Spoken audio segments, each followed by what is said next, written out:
Muy buenos días, tardes o madrugadas. En este momento vamos a estudiar métodos diagnósticos, fisiología y clínica de funciones nerviosas superiores del sistema nervioso. Este estudio va a estar dado desde el marco de la materia de Morfofisiología Humana 2 de la UCS, en donde vamos a estudiar todo lo que es anatomía, fisiología, desde una forma integrada, por lo cual esto puede ser un excelente repaso para otros estudiantes de otras universidades. Ok, primero tenemos el electroencefalograma, que va a ser un método de diagnóstico neurológico, bueno, que lo van a hacer los especialistas en neurología. Y dice así, es el registro de las fluctuaciones de la actividad eléctrica cerebral mediante electrodos colocados en las superficies del cuero cabelludo. Bueno, esto va a ser un gorro que se le coloca al paciente que va a tener electrodos colocados estratégicamente para estudiar la actividad eléctrica en los focos superficiales de la corteza cerebral. Esto va a tener la fisiología de que se van a colocar el electrodo en el cuero cabelludo, pero ¿qué es un electrodo? Bueno, un electrodo es una vía que va a dar paso a la electricidad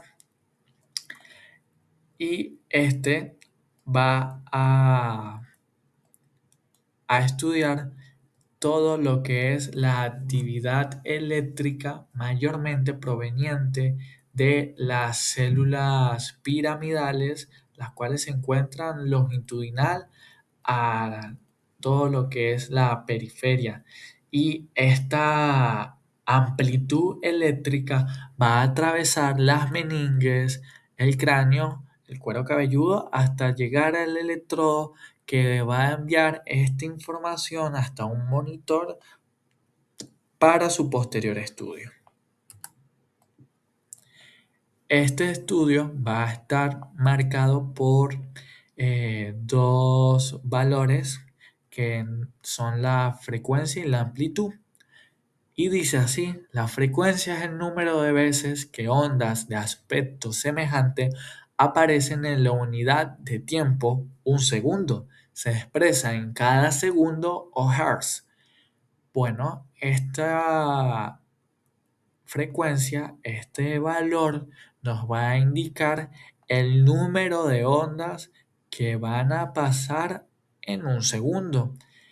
Y, por ejemplo, tendríamos 15 Hz, que significa 15 ondas por segundo. Mientras que la amplitud va a estar dado por la unidad de valor de microvoltios y dice así, alturas de ondas se expresa en microvoltios.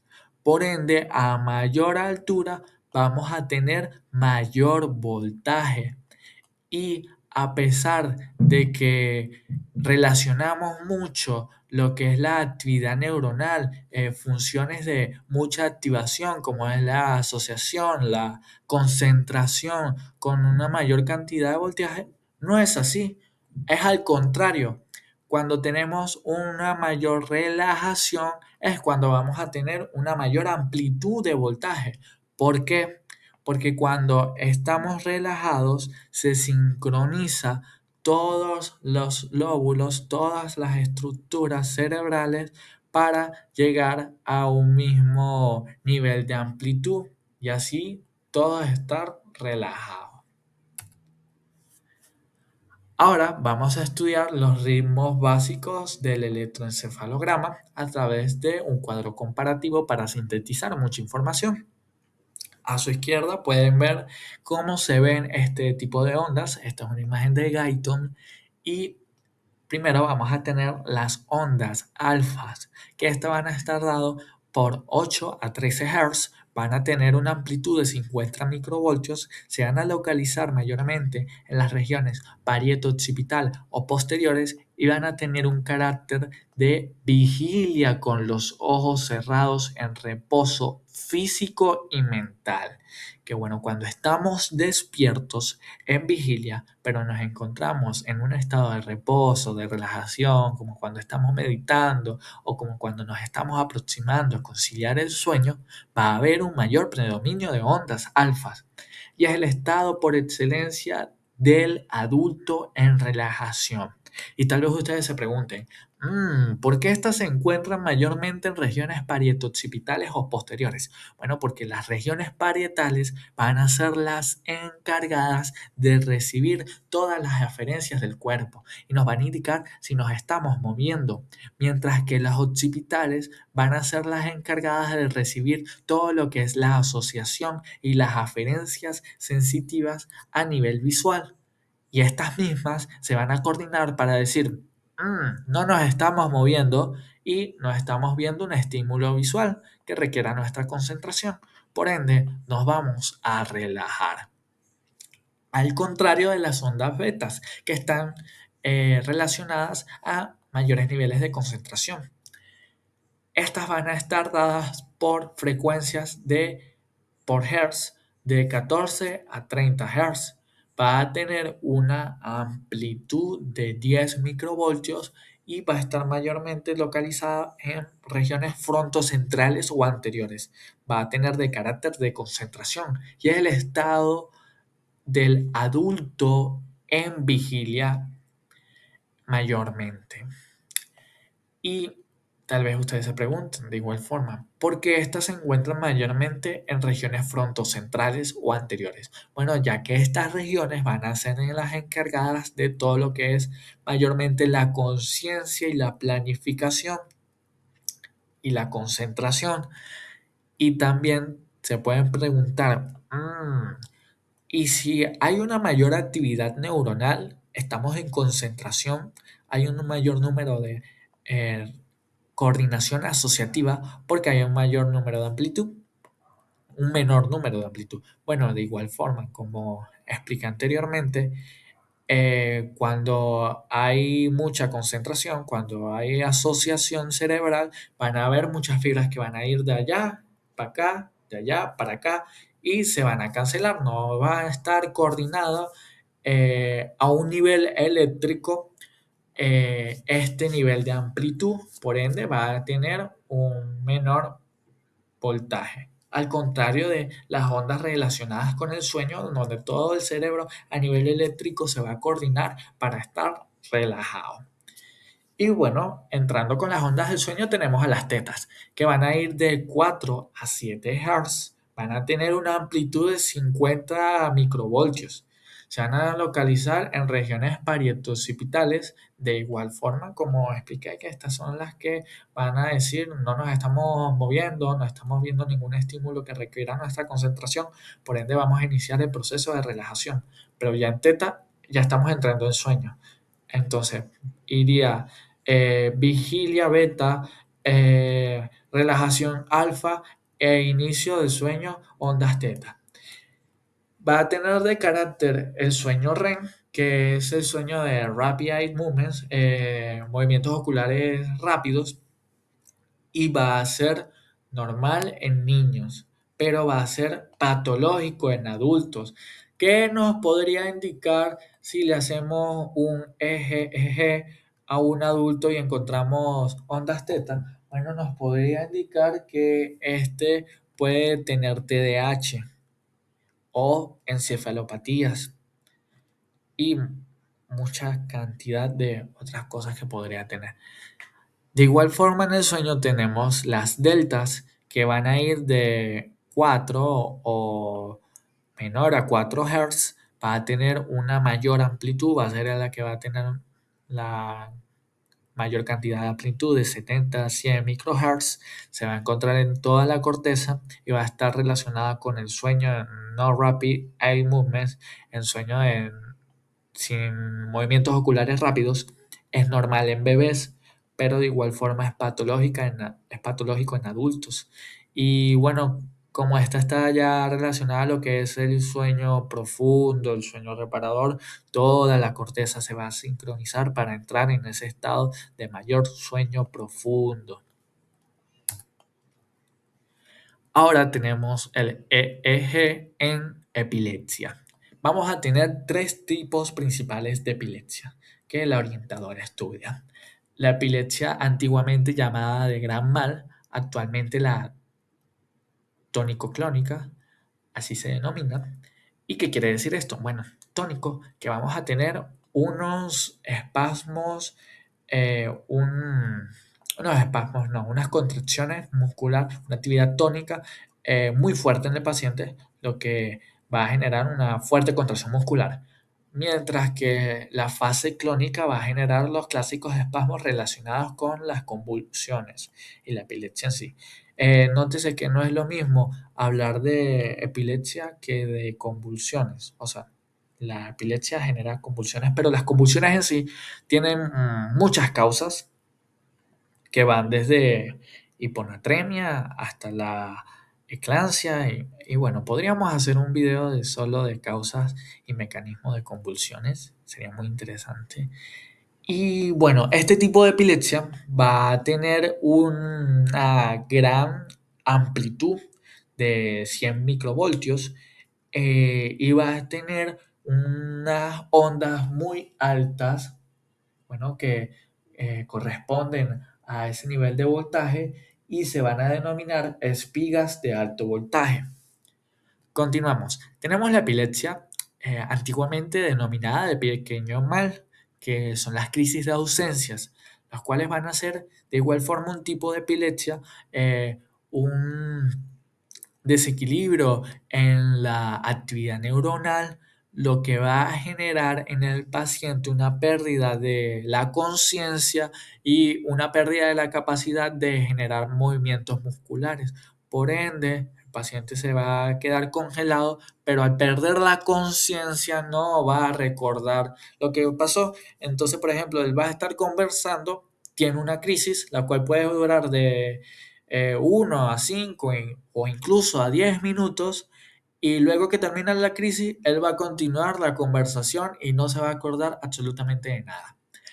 Esta va a tener un microvoltaje de una amplitud de 50 microvoltios y va a tener un tipo de ondas denominadas puntas, ondas lentas.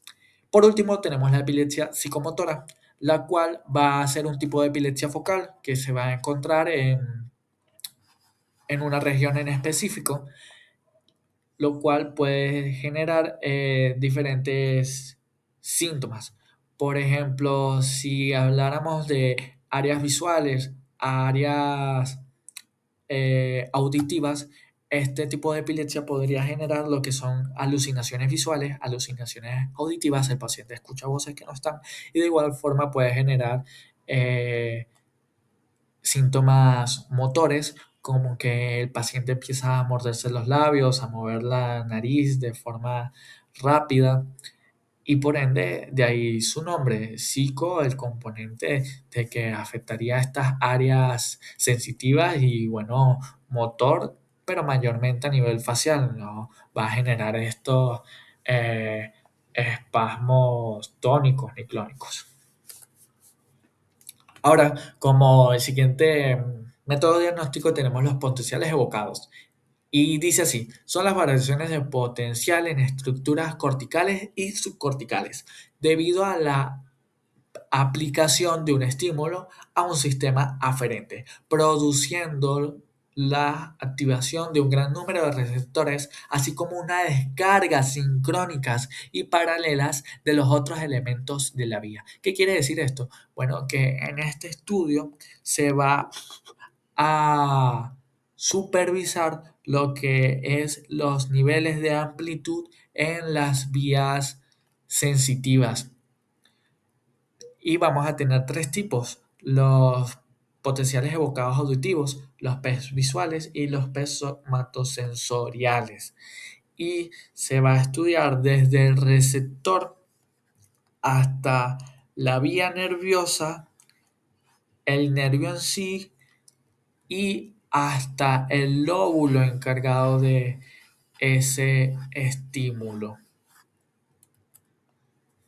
Ok, Como la primera función superior tenemos el ritmo circadiano, el cual va a ser un sistema que va a coordinar la sensación del sueño a través de la melatonina, en donde vamos a tener un estímulo periférico, ya sea la luz o la oscuridad, el cual va a entrar en la retina, luego va a llegar al núcleo supraquiasmático, luego a la glándula pineal y dependiendo si el estímulo es de luz o de oscuridad, en caso de ser de luz, va a reducir la producción de la melatonina y en caso de ser la oscuridad, va a aumentar la producción de la melatonina, lo que va a generar todo lo que son estas respuestas parasimpáticas, estas respuestas de relajación para coordinar todo lo que es el inicio del sueño. Tenemos la vigilia, que es el estado del individuo despierto de mayor eficacia fisiológica en donde se encuentra mayormente informado del medio externo y va a tener ritmos en el EEG de ondas alfa si se encuentra relajado y ondas betas si se encuentra en un estado de concentración. El sueño es el estado fisiológico reversible porque te puedes despertar, no como el coma, que es irreversible, recurrente porque es cíclico y metabólicamente activo, en donde se va a dar la reorganización del sistema nervioso, la desfermentación externa, la modificación funcional de las conexiones neuronales. Esto está relacionado con lo que es el aprendizaje y la memoria, en donde va a haber una modificación de las conexiones neuronales y este se va a dividir en dos fases, el cual es el sueño lento y el sueño rápido. El sueño lento vamos a encontrar una disminución programada de la conciencia, una disminución del tono muscular esquelético, una disminución de la actividad cardiovascular y respiratoria, un ligero predominio parasimpático, va a ser el sueño restaurador, va a aumentar el crecimiento y la reparación del cerebro y predomina en noche de sueño. Este tipo de sueño, el Guyton lo explica que cuando no dormimos, por ejemplo 24 horas, este es el sueño que está relacionado con esa sensación que va a llevar un sueño sumamente reparador, que es este sueño lento, el sueño profundo.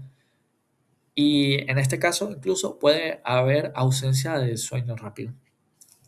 Y este va a estar caracterizado por movimientos osculares muy lentos porque vamos a tener una menor actividad asociativa e incluso en la tercera fase del sueño no vamos a tener movimientos oculares. El sueño rápido, en donde vamos a encontrar un tono muscular muy deprimido. ¿Para qué? Para evitar el sonambulismo, porque en el sueño REM vamos a tener sueños muy vívidos, lo cual si tuviéramos un tono muscular activo podría generar sonambulismo. Vamos a tener movimientos oculares rápidos. ¿Por qué? Bueno, la teoría que explica los movimientos oculares rápidos dice que nosotros somos capaces de ver nuestros sueños en los sueños REM, ya que al ver nuestros sueños, eso es un resultado de la coordinación de las áreas visuales con lo que es las áreas de la memoria, las áreas auditivas, las áreas somatosensoriales, para generar lo que es el proceso de aprendizaje y la consolidación de la memoria. Hay un cierto predominio simpático, el EEG semejante a la vigilia, por ende también se denomina paradójico este tipo de sueño. Vamos a tener parámetros metabólicos semejantes a la vigilia, vamos a eliminar información innecesaria del sistema nervioso y vamos a consolidar la información aprendida en la vigilia precedente. Ahora vamos a ver superficialmente los trastornos del sueño más comunes. De igual forma, les recomiendo que los estudien, que profundicen para que los puedan memorizar. Primero vamos a tener el insomnio, que es el más común de todos, que es la sensación de disgusto por el previo sueño debido a la dificultad de conciliar o mantener dicho episodio de sueño, lo cual va a generar una sensación de cansancio y de frustración en el paciente. Tenemos todo lo contrario, que es la hipersomnia, cuando el paciente duerme de más, pero de igual forma va a tener la misma sensación de cansancio. Tenemos la narcolepsia, que es muy parecida a la hipersomnia, pero más grave, ya que se va a caracterizar por ataques de sueño irresistibles, los cuales van a generar en el paciente la pérdida de la actitud. A su vez, va a estar acompañado por la cataplegia, que es un tipo de afectación del tono muscular, la parálisis del sueño y alucinaciones. Vamos ahora con las apneas. Primero tenemos la apnea obstructiva, que bueno, a nivel anatómico vamos a tener una obstrucción de la vía aérea, lo cual va a generar este espasmo en donde el paciente se despierta de forma abrupta tratando de recuperar el aire y coordinando lo que es la respiración voluntaria. Por el otro lado, vamos a tener a la apnea central, que ya no es una afectación a nivel anatómico, sino a nivel neuronal, a nivel eléctrico, en donde los núcleos de la respiración no envían la cantidad de señales necesarias a las estructuras de la respiración. Por ende, va a ser incapaz de coordinar la respiración involuntaria en el sueño y generando este espasmo, este despertar abrupto del paciente buscando su respiración voluntaria. Vamos a tener trastornos del sueño REM y de sonambulismo en donde vamos a tener un paciente que de igual forma se despierta de forma repentina escuchando sonidos que no están ahí y teniendo una alta actividad de pesadillas. Y en el sonambulismo, bueno, el sonambulismo ya eso lo expliqué. Los factores conductuales van a estar dados por factores tanto genéticos como ambientales que van a afectar a la conducta. En los factores ambientales vamos a tener el aprendizaje y la memoria, los cuales pueden generar una nueva conducta. Como concepto de aprendizaje, dice así: cambio relativamente permanente en la conducta como resultado de la práctica o la experiencia individual, proceso de adquirir nueva formación o conocimiento y habilidades. Mientras que la memoria va a ser el proceso de retener y almacenar ese conocimiento y luego recuperarlo. Vamos a tener dos tipos de aprendizaje, el no asociativo y el asociativo. En cuanto al aprendizaje no asociativo, va a ser el de habituación, en donde vamos a tener la capacidad de ignorar estímulos que no son relevantes, y esto va a estar coordinado por regiones límbicas basales que van a llevar una neurona inhibitoria hasta lo que es el circuito neuronal de esa información que no va a ser relevante. Y la amígdala va a decir: esta información no me genera miedo", y el hipotálamo va a decir: esta información no me genera dolor ni placer. Por ende, el hipocampo ni los núcleos basales no la van a guardar y de igual forma van a enviar esta neurona inhibitoria para que nosotros no recordemos esta información que no es relevante. Igual como cuando estamos estudiando, que tenemos la capacidad de ignorar los ruidos exteriores. Al contrario de la sensibilización, que va a ser el aumento de la respuesta refleja, porque las regiones límbicas basales van a decir en la amígdala: esto me genera miedo, tengo que recordarlo". El hipotálamo va a decir: esto me genera placer o dolor. Y el hipocampo y los núcleos basales, bueno, el hipocampo a un nivel asociativo lo va a recordar a un nivel de la corteza, y los núcleos basales a un nivel motor lo va a recordar a través de los reflejos motores, como con los deportistas que hacen los movimientos de su deporte sin tener que pensarlo.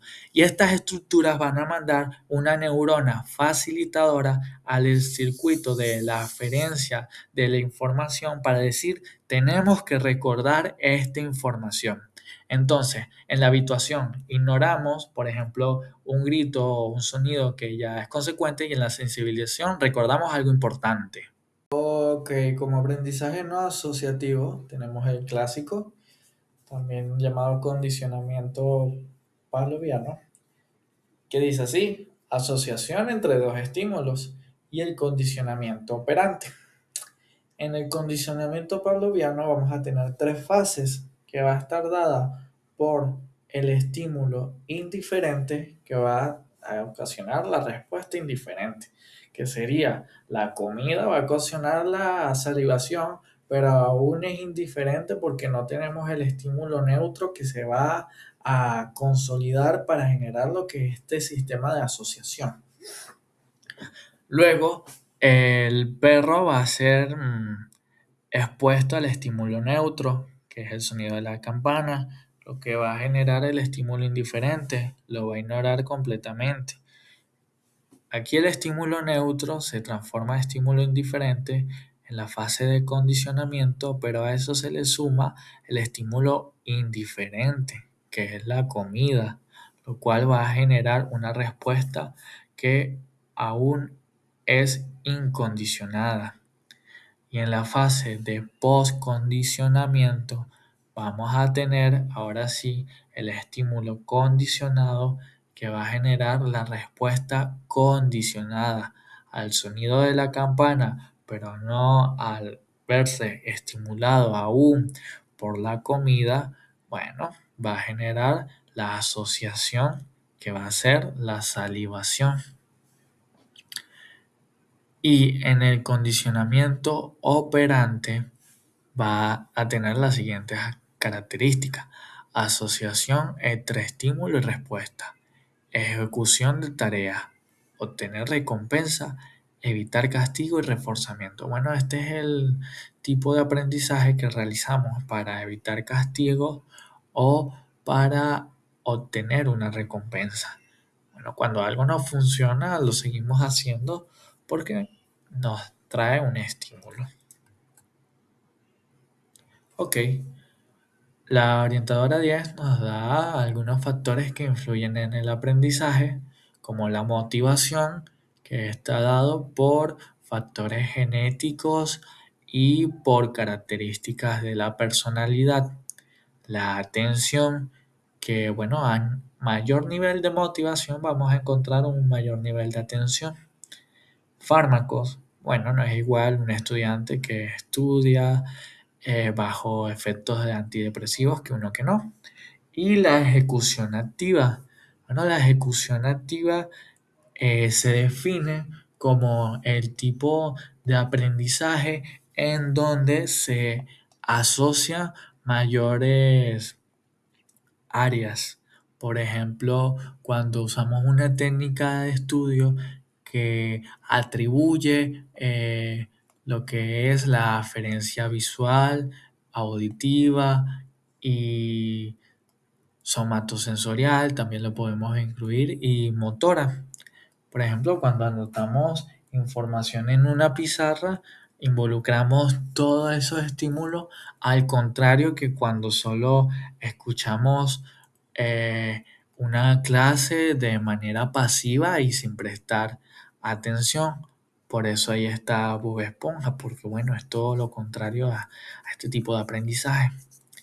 Y como importancia de los condicionamientos, la orientadora nos da que se supone que como futuros médicos debemos usar estas técnicas para deshabituar, orientar a los pacientes que tienen este tipo de adicciones, como las alcohólicas, como las adicciones a las drogas, para que dejen paulatinamente este tipo de adicción y en procesos psicoterapéuticos, como en pacientes psiquiátricos y en psiquiátricos. Sí, ahí hay un error de transcripción, psiquiátricos.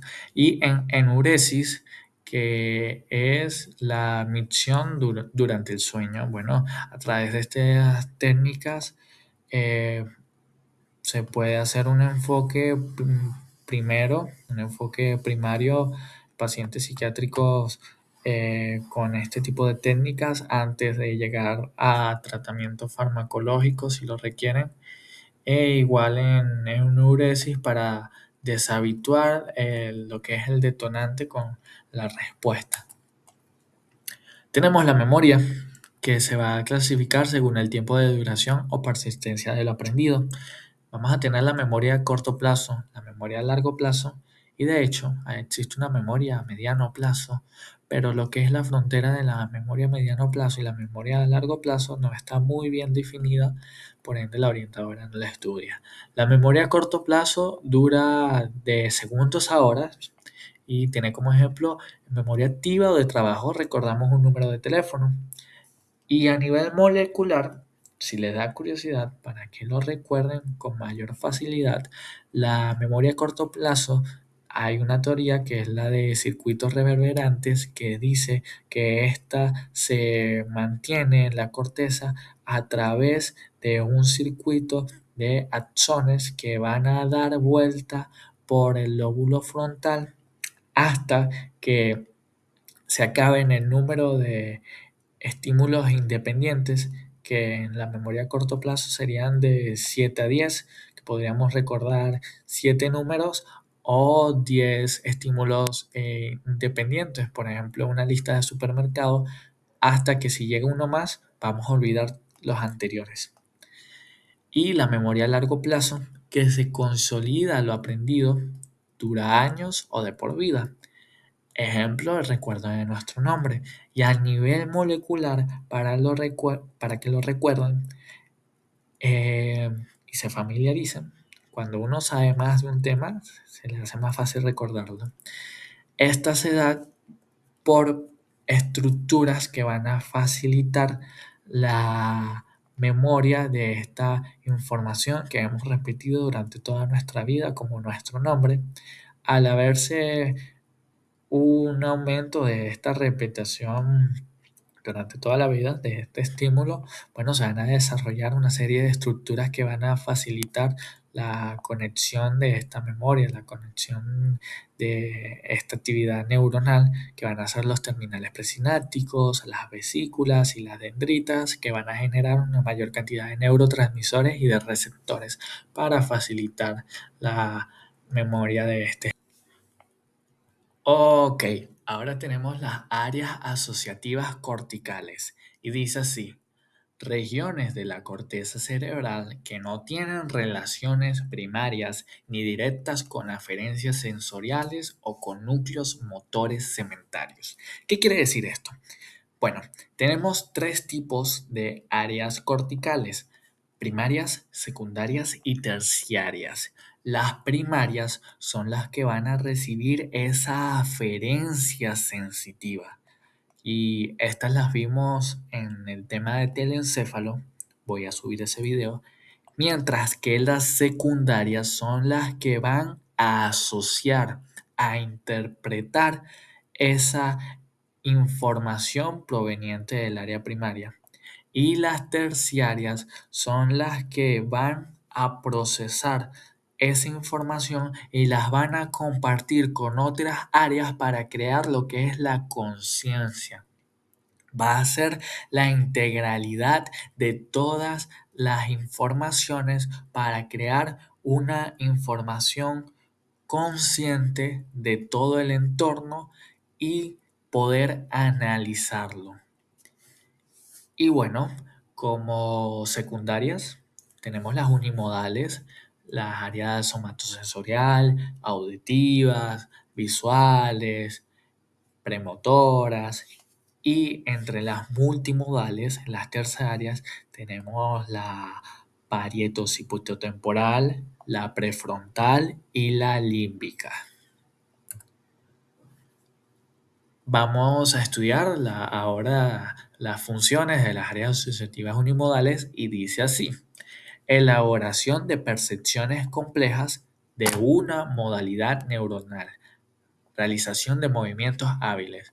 Nótese de que te está hablando de una sola modalidad neuronal, no de múltiples, solo una.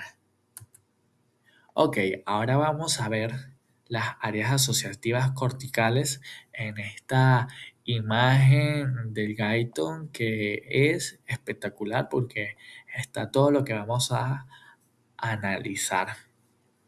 Ok, dentro de las áreas asociativas unimodales, las secundarias, tenemos la visual secundaria, que también va a ser conocida como el área de Girén, que va a tener implicaciones en la interpretación de la lectura, de símbolos, darle significado, pero también va a interpretar toda la información que viene directamente de la área visual primaria, pero su lesión solo va a afectar lo que es la lectura porque es información nueva, mientras, por ejemplo, que discernir de que la información visual primaria que te viene, que son ángulos, luces, sombras, por ejemplo, que tiene ángulos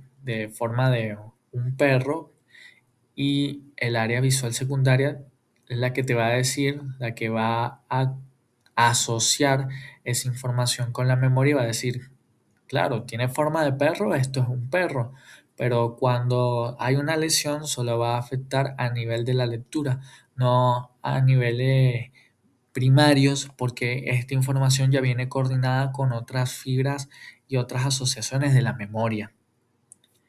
Luego tenemos la área de asociación parieto-occipitotemporal, que como pueden notar, junto con la de área de asociación prefrontal es la más grande y va a involucrar desde las áreas visuales, las áreas auditivas, las áreas somáticas y va a tener incluso aportaciones de lo que es la somatosensitiva para ser consciente de dónde nos encontramos, de dónde se encuentran los objetos de nuestro entorno y de los estímulos visuales, los estímulos auditivos.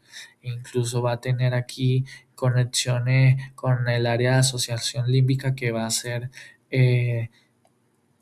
ejercer funciones emocionales, y todo esto va a generar lo que es la conciencia. Bueno, por eso el área POP, la temporal, es una de las más importantes.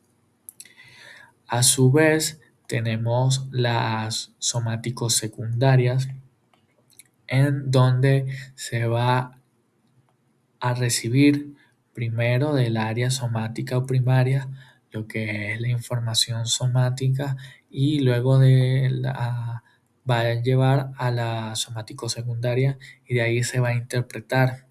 De igual forma con la motora primaria y la suplementaria y la premotora. También tenemos el área auditiva primaria y el área auditiva secundaria. El área auditiva primaria va a estar relacionada con lo que son los ritmos, eh, los volúmenes, mientras que la auditiva secundaria ya le va a dar un significado. Y ahí vamos a ver el área de Wernicke. Y en cuanto a las áreas asociativas multimodales, bueno, nos faltaría ver lo que es el área de asociación prefrontal, que va a tener también asociaciones con la límbica, y bueno, el área de asociación prefrontal a su vez va a tener interrelación con la suplementaria y la premotora en lo que es la planificación de movimientos que aún no han ocurrido, como cuando estamos bailando, y a su vez va a tener implicaciones lo que es la conciencia, pero a un nivel más superior. De ahí se originan los pensamientos de esta conexión del área pod con la área prefrontal. Se va a coordinar desde la conciencia de nuestro alrededor del área pod a la conciencia del área prefrontal, en donde vamos a ver lo que es la conciencia más superior, en donde vamos a planificar, en donde vamos a tomar acciones, en donde vamos a analizar, donde vamos a interpretar. Y por último, el área de asociación límbica, bueno, que tiene implicaciones en la motivación y en las emociones.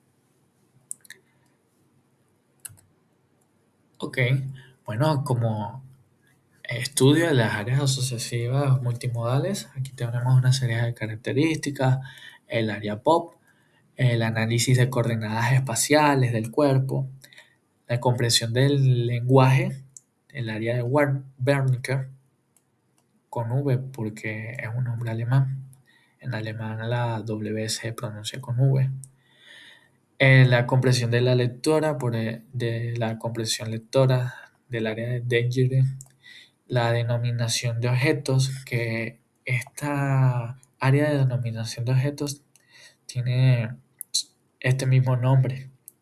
El área prefrontal, la planificación de secuencias motoras complejas, está dada por el área prefrontal, la organización del pensamiento, de igual forma el área prefrontal, el control de la conducta, muy importante porque al estar cerca del área de la asociación límbica, el área prefrontal va a ser el inhibidor de impulsos que van a ir desde el área de asociación límbica, impulsos emocionales, impulsos erráticos, y el área de asociación prefrontal va a hacer un trabajo de inhibición.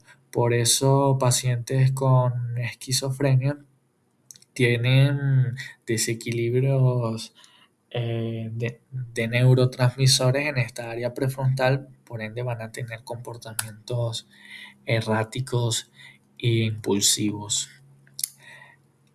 El área límbica, bueno, que coordina el estado de emocionales, la motivación y tiene aportes con la memoria, porque para que nosotros recordemos algo, bueno, vamos a recalcarlo, que tiene que ser algo importante, tiene que ser algo que nos produzca miedo, dolor o placer, si no, no lo vamos a recordar. Y bueno, con todas las explicaciones que lleva eso, la gratificación de otras personas, etcétera, etcétera, los miedos, el trauma, y bueno, todo lo que nos involucra dolor, tratar de evitarlo. Ok, ahora vamos a ver las clínicas de las áreas asociativas. Y bueno, esta imagen también nos sirve para ver el área de Wernicke, en donde vamos a ver la comprensión del lenguaje e inteligencia, el área de Broca, que se va a dar la formación de las palabras, pero a un nivel motor. Si hay una lesión del área de Broca y este paciente va a ser incapaz de expresarse de forma correcta, pero va a entender lo que se le dice, porque el área de Wernicke es la encargada de la comprensión. Y bueno, también vemos aquí el área límbica y bueno, vemos mucho de las funciones del área prefrontal, planificación de movimientos complejos y elaboración de pensamientos, casi nada. Y bueno, vemos aquí las estructuras motoras, las somatosensitivas y el área POP, que va a ser las coordenadas espaciales del cuerpo y de su entorno, la conciencia espacial y el área de la denominación de los objetos, que recibe ese mismo nombre y esa misma función. Em, bueno, tenemos la fascia receptora auditiva, que es una de las principales implicaciones clínicas de las áreas asociativas, en donde si hay un daño en el área de Wernicke, vamos a tener este tipo de afasia. De igualmente la afasia receptora visual, que va a ser un daño a nivel de las áreas visuales, van a producir lo que es la dislexia. Y más específicamente sería el área secundaria, la de la interpretación. Pero cuando hablamos, esto es importante, de afasia, bueno, es un daño eh, que se da por un acontecimiento, ya sea un evento cerebrovascular, un tumor que va a afectar esta función, mientras que la dislexia es más cognitivo. Los pacientes nacen con dislexia. También tenemos la fascia de Wernicke, en donde el paciente va a ser incapaz de comprender lo que se le dice, pero va a ser capaz de formar palabras, pero de manera incoherente. Y de igual forma, si la fascia de Wernicke es muy grave, esta puede crear lo que es la fascia global, también conocida como demencia lingüística, donde el paciente no va a ser capaz de poder formar palabras y de interpretar eh, todas las aferencias a nivel lingüístico, tanto escritos como eh, hablados. Y bueno, también tenemos por último las afasias motoras. Aquí hay otro error de transcripción. Y bueno, que tiene que ver con las lesiones de las áreas motoras primarias, secundarias y terciarias. Ok, por último tenemos la especialización funcional de los hemisferios cerebrales, en donde el hemisferio dominante va a tener una preferencia manual y lingüística. O sea que el hemisferio dominante va a ser el que va a coordinar la preferencia manual con que mano escribimos y el lenguaje. Por ende, una lesión al hemisferio cerebral dominante va a ser más grave a nivel lingüístico que una lesión a, a nivel del otro hemisferio. Porque, bueno, a nivel del hemisferio dominante, la lesión puede involucrar lo que es la comprensión del lenguaje en sí, de las palabras, mientras que en el otro hemisferio, el hemisferio menor, sería más a nivel de comprensión del doble sentido, de otras implicaciones más del humor, otras implicaciones más complejas, pero no tan necesarias a nivel del lenguaje. Y dice así, las lesiones que afectan áreas motoras o del lenguaje en el hemisferio izquierdo en un diestro tienen consecuencias severas y evidentes que cuando afectan áreas homólogas del hemisferio contrario. Y bueno, esto va a estar dado por la dominancia cerebral, en donde vamos a tener un hemisferio dominante y un hemisferio menor. Bueno, muchísimas gracias por llegar al final del video. Espero que hayan aprendido algo nuevo hoy. Y bueno, hasta la próxima.